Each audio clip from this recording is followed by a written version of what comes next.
Excellence, Monsieur Muhammadu Buhari, Président de la République fédérale du Nigeria. Monsieur le Premier ministre de la République du Niger, représentant le président Mohamed Bazoum. Mesdames, Messieurs les ministres, représentant le chef d'État du Soudan, de la République centrafricaine, de la République démocratique du Congo. Monsieur l'envoyé spécial pour l'Afrique de l'OCI, représentant le secrétaire général. Monsieur le secrétaire exécutif de la SINSAT. Monsieur le président de la commission de la CAC. Ma chère compatriote, Madame la vice-présidente de la commission de la CEMAC. Monsieur l'envoyé spécial de la CBLT, Monsieur le Président du Conseil national de transition, Monsieur le Premier ministre, chef du gouvernement de transition, Monsieur Boukouni Wadei, ancien président de la République du Tchad, Mesdames, Messieurs les présidents des grandes institutions de la République, Mesdames, Messieurs les ministres, Mesdames, Messieurs les conseillers nationaux, Leurs Excellences, Mesdames et Messieurs les représentants du corps diplomatique et des organisations internationales, officiers généraux, officiers supérieurs, officiers des forces de défense et de sécurité, Mesdames, Messieurs les présidents et secrétaires généraux des partis politiques, Mesdames, Messieurs les responsables des associations de la société civile, Messieurs les chefs traditionnels, Messieurs les leaders religieux, distingués invités, tout protocole observé, Mesdames, Messieurs, mes chers compatriotes.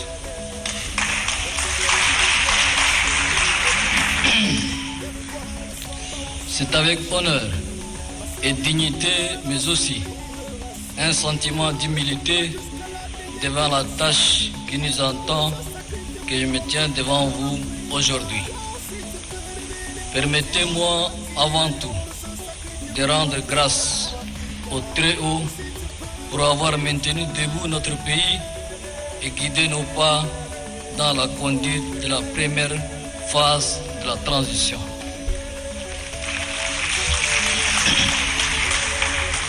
Ce matin, le peuple tchadien et moi-même sommes particulièrement honorés et comblés par la présence d'éminentes personnalités parmi nous, venus de divers horizons pour être témoins de ces moments historiques.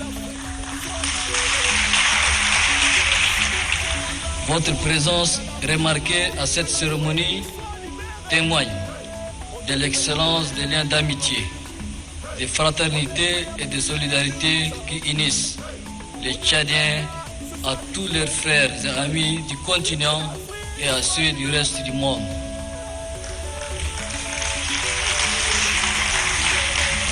Je voudrais adresser de manière spéciale mes remerciements à son Excellence Muhammadu Buhari, qui malgré un agenda chargé a tenu à être à nos côtés ce matin. Merci également pour le soutien multiforme qu'il n'a cessé de nous apporter durant toute la première phase de la transition.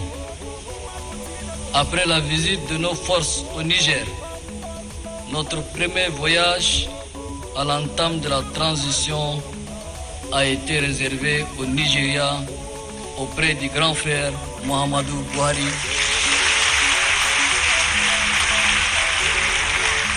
et son aide et ses conseils ne nous ont pas fait défaut. Merci, Monsieur le Président. Je voudrais demander à la salle de s'élever et ovationner ce grand ami de notre pays.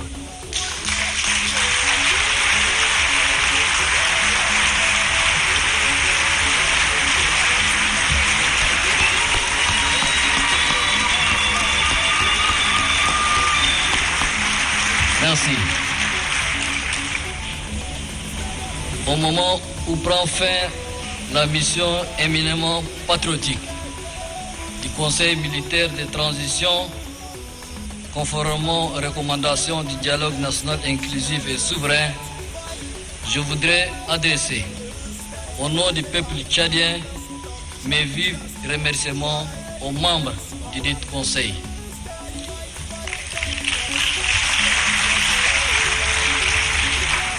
Le mérite de cette transition consensuelle et inclusive qui s'achève revient à l'ensemble des organes de la transition qui ont su mesurer les enjeux et se mettre au service exclusif du pays. Qui reçoivent ici l'expression de notre gratitude pour le travail ainsi accompli dans des conditions parfois difficiles. C'est également le lieu d'exprimer mes reconnaissances à l'ensemble de la communauté nationale dont le soutien, les sacrifices et le sens du devoir national ont permis à notre pays de cheminer sereinement. Avec la disparition du maréchal du Tchad, paix à son âme, le choc a été dur, mais notre vaillant peuple a pu faire corps, résister et endurer les moments douloureux dans la dignité. Peuple tchadien, je salue ton courage et ta résilience.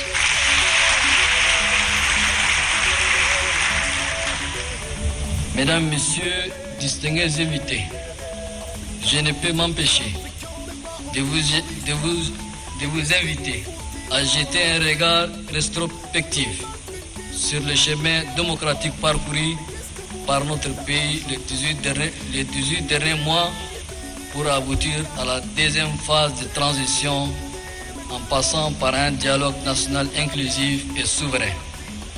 Cette première phase de la transition a permis d'assurer la continuité de l'État, garantir la paix, la quiétude, la sécurité des populations, préserver l'intégrité territoriale de notre pays et sauvegarder la souveraineté internationale de la République du Tchad.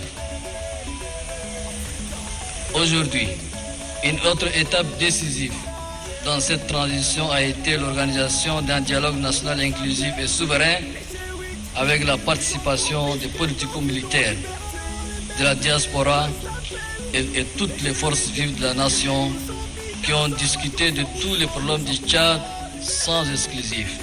Souverainement, ces assises ont décidé d'engager le pays sur une deuxième phase de transition de 24 mois maximum. C'est vous dire que cette première phase de la transition a été pleinement accomplie. Le même esprit de consensus, de dialogue et de transparence sera promis, de telle sorte que la conduite de la deuxième phase de la transition puisse conduire au raffermissement de notre démocratie. Distingués invités, Mesdames, Messieurs, mes chers compatriotes, après le pari tenu de l'organisation effective du dialogue national inclusif et souverain, nous entamons aujourd'hui une nouvelle étape dans la marche démocratique de notre pays. Je voudrais, du fond du cœur, exprimer ma reconnaissance éternelle aux forces vives de la nation qui, à l'issue de débats riches, féconds et contradictoires, m'ont confié cette lourde mais exaltante charge, celle de conduire cette nouvelle phase de la transition politique. Je mesure la dimension de cette responsabilité immense et le poids de cette confiance. Plus qu'une mission que vous me confiez, il s'agit, pour moi, d'un sacerdoce. Je voudrais à cet égard vous rassurer de mon total engagement à m'investir sans faille pour en être digne.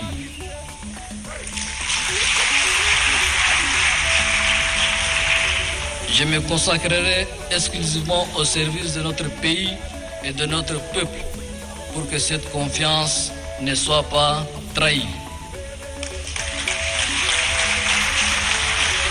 Mes chers compatriotes, la deuxième phase de transition que nous entamons sera pleinement consacrée à la mise en œuvre de conclusions du dialogue national inclusif et souverain et à la mise en place d'un gouvernement d'union nationale.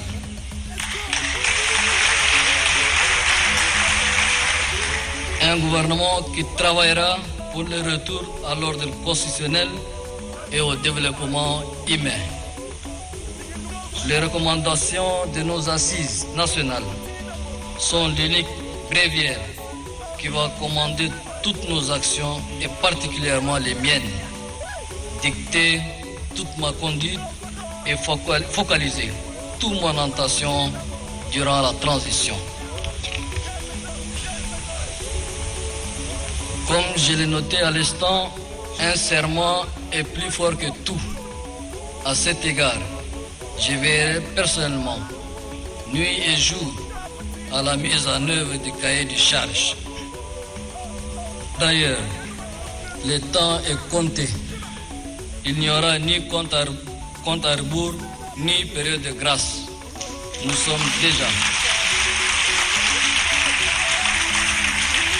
Nous sommes déjà entrés de plein pied dans la transition.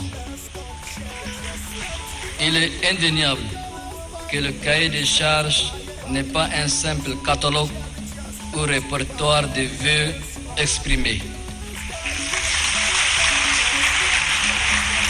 Il indexe de manière parfaitement cohérente, articulée et pertinente les actions à mettre en œuvre pour le Tchad d'aujourd'hui et le Tchad de demain, le Tchad que nous voulons. C'est pourquoi le gouvernement d'union nationale qui sera mis en place dans le tout prochain jour s'emploiera corps et âme pour que la volonté du peuple tchadien ne souffre d'aucune entorse. La tâche sera éminemment politique, mais le bien-être de nos populations sera au centre de cette action politique.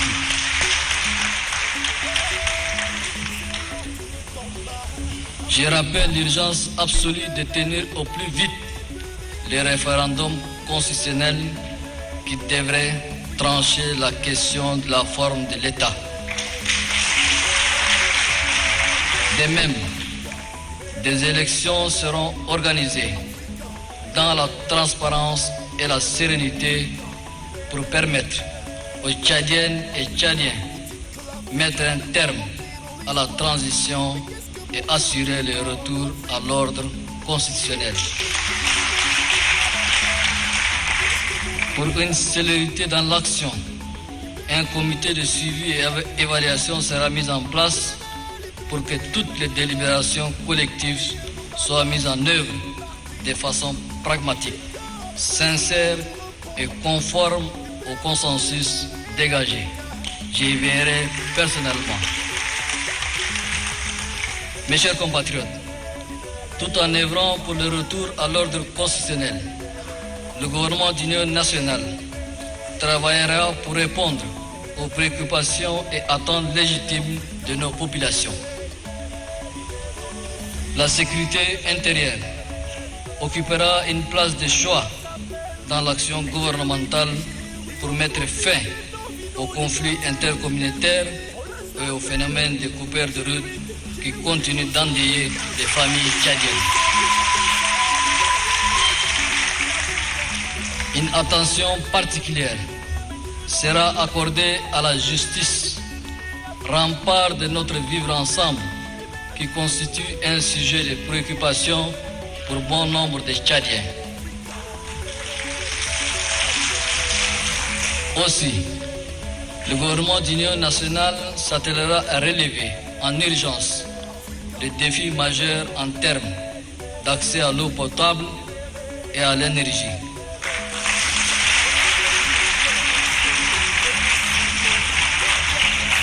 D'accès aux soins de santé de base, d'accès à une éducation de qualité, d'accès à des emplois décents et à une sécurité alimentaire et de disponibilité d'infrastructures routières.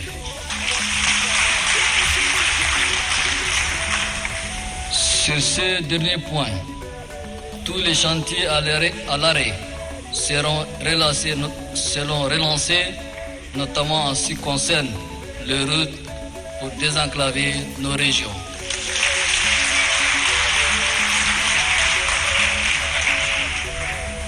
Notre capitale n'est pas oubliée. Il est prévu au cours de cette transition les travaux de bitumage de 75 km de voirie urbaine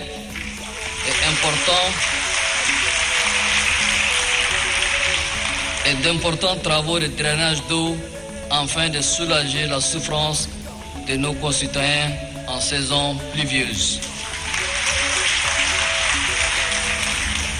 Nos pensées en ce moment solennel vont vers ceux de nos concitoyens qui font face aux inondations consécutives au changement climatique. La lutte contre cette catastrophe doit être la priorité du prochain gouvernement qui doit poursuivre le travail déjà entrepris dans ce sens. De même, le gouvernement d'union nationale mettra tout en œuvre pour que les conditions d'accès à l'eau potable et à l'énergie soient améliorées. D'ici janvier 2023, les capacités de production énergétique seront triplées dans la ville de N'Djamena.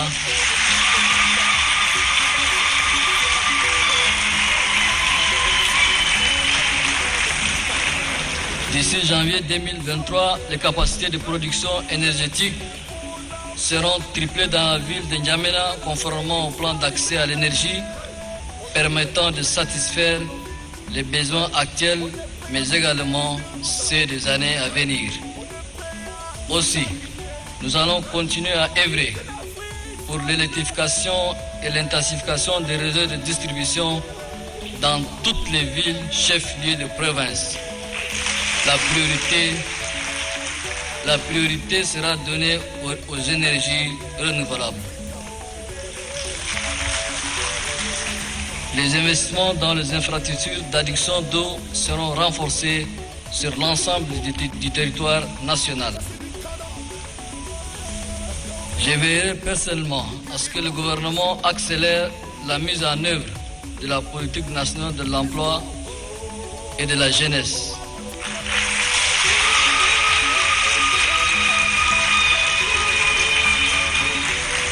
À cet effet, les actions suivantes seront entreprises. La mise en place d'un ambitieux plan stratégique de développement des sports et des loisirs. Le renforcement de l'entrepreneuriat des jeunes et le soutien à l'innovation. La construction dans toutes les provinces de centres multiformes pour leur épanouissement. La poursuite de l'implication des jeunes dans la gestion des affaires publiques.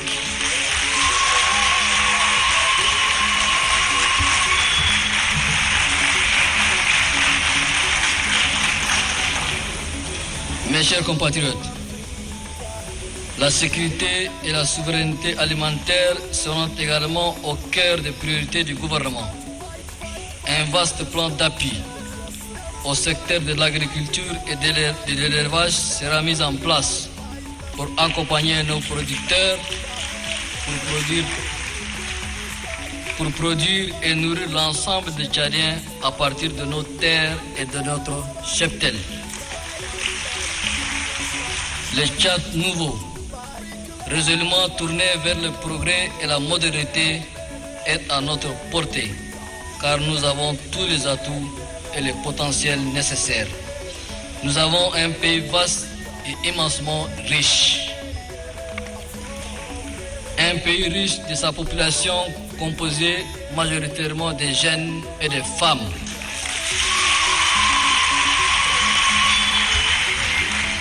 Ce capital humain est plein de génie, d'adresse, d'intelligence et de dynamisme. Il ne demande qu'à s'épanouir. Ce jour est venu. Notre secteur privé, comme nos administrations, sont impatients de relancer notre économie. Ensemble, nous assainirons le climat des affaires et nous bâtirons des partenariats publics-privés dynamiques orientés vers les défis majeurs de nos attentes économiques et commerciales légitimes. Mes chers compatriotes, nous devons nous investir, chacun dans son domaine de prédilection, à l'effet de révolutionner ce pays et de hisser sur l'échelle de la modernité. De même, nous devons poursuivre et renforcer la lutte contre la corruption, les passe-droits, l'injustice et l'incivisme qui sapent tous nos efforts de développement.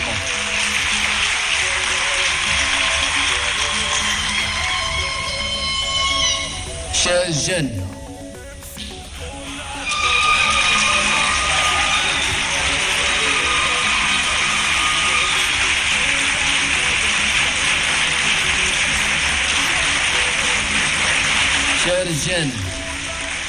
mes frères et sœurs,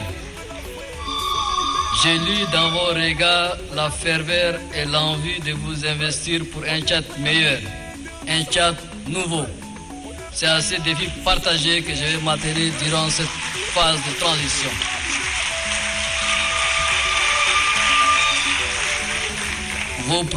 Vos préoccupations sont naturellement les miennes et vous me comprenez pourquoi.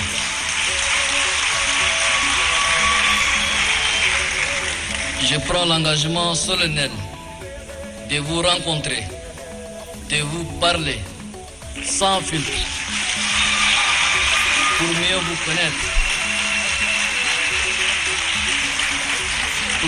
connaître, et mieux prendre en charge vos préoccupations. Je suis l'un des vôtres. Je ferai avec vous le tour du pays. Je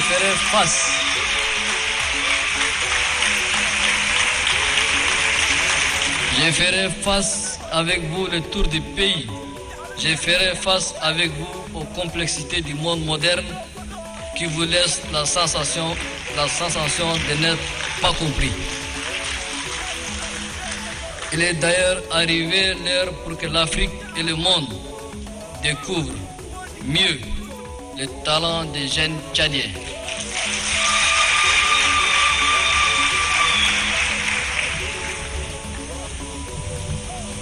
Mes chers mères et sœurs,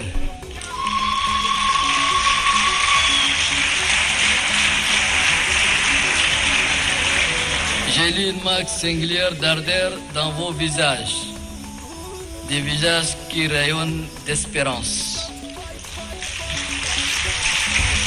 Oui, l'espérance, c'est l'autre nom de la femme.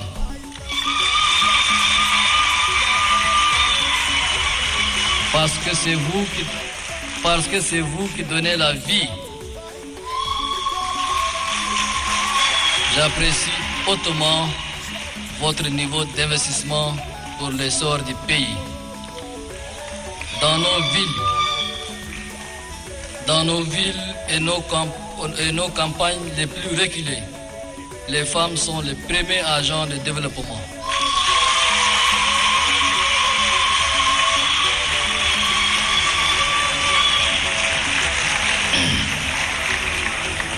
L'État s'emploiera à créer les conditions optimales pour vous permettre de mieux exprimer votre potentiel. Mes chers compatriotes, j'ai lu dans le visage de chacune et de chacun de cette forte expression de la foi patriotique en l'avenir de notre grand et beau pays. La nouvelle page de l'histoire de notre pays que nous voulons graver dans le marbre commande de nous de nouveaux comportements et de nouvelles attitudes que nous devons adopter. Distingués invités, mesdames, messieurs, le monde fait face à d'innombrables défis sécuritaires liés aux activités terroristes et notre continent n'est pas épargné. Le Tchad, solidaire de ses engagements continentaux, est convaincu de la nécessité de mutualiser les efforts, continuera d'assumer sa responsabilité dans la lutte contre le terrorisme au Sahel et dans le bassin du lac Tchad. Mon pays, le Tchad, reste attaché aux principes et valeurs édictés par les textes internationaux, continentaux et régionaux auxquels il a adhéré. Toutefois, il est jaloux de sa souveraineté.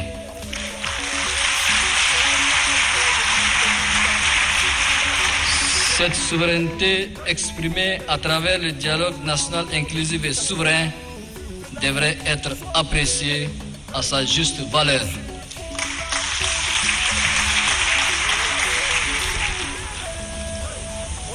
La communauté internationale se doit d'accompagner le Tchad dans sa quête permanente de sécurité et de stabilité, tant à l'intérieur du pays qu'à l'extérieur de ses frontières, notamment sur le théâtre des opérations de maintien de la paix et de lutte contre le terrorisme.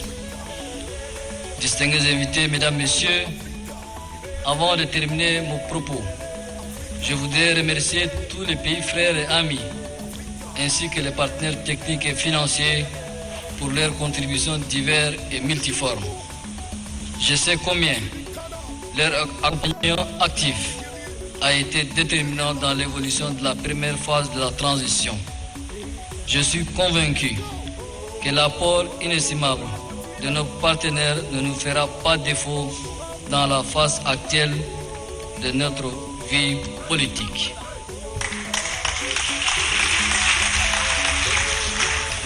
Chers compatriotes, avec espoir et vertu, lentement mais sereinement, avec foi et conviction, engageons-nous sur la voie du développement. Que les enfants de nos enfants proclament que lorsque nous avons été mis à l'épreuve, nous avons refusé de mettre fin à ces voyages. Nous ne nous sommes pas détournés et nous n'avons pas faibli. L'espoir est permis. Ensemble, nous relèverons les défis.